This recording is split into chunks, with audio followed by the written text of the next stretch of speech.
அனைவருக்கும் வணக்கம். என் பெயர் அரேஷ். என் பெயர் அரேஷ். நான் 5ஆம் வகுப்பு படிக்கிறேன். காமராசரை பற்றி நான் சில வரிகள் கூறப் போகிறேன். காமராசர் அவர்கள் 1903ஆம் ஆண்டு ஜூலை மாதம் 15ஆம் தேதி விருதுநகரில் பிறந்தார். இவருடைய தந்தையின் பெயர் குமாரசாமி, தாயார் சிவகாமி அம்மையார். விடுதலை வீரர் திரு சத்தியமூர்த்தியின் வாரிசாக விளங்கியவர் காமராசர்.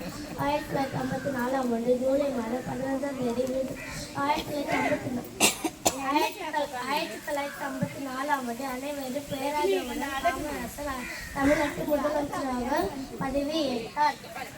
கட்டாய கல்வி, இலவச கல்வி, இலவச மதிய உணவு திட்டம் என பல திட்டங்களை தொடங்கி வைத்தார். 1976இல் இந்தியாவின் உயரிய குடிமகன் விருதான பாரத ரத்னா விருது அவருக்கு வழங்கப்பட்டது. தொழில்துறை, அணைக்கட்டுகள், மின் திட்டங்கள் போன்ற பல திட்டங்களை தொடங்கி தமிழகத்தை வளமாக்கினார். இதனால் காமராசரின்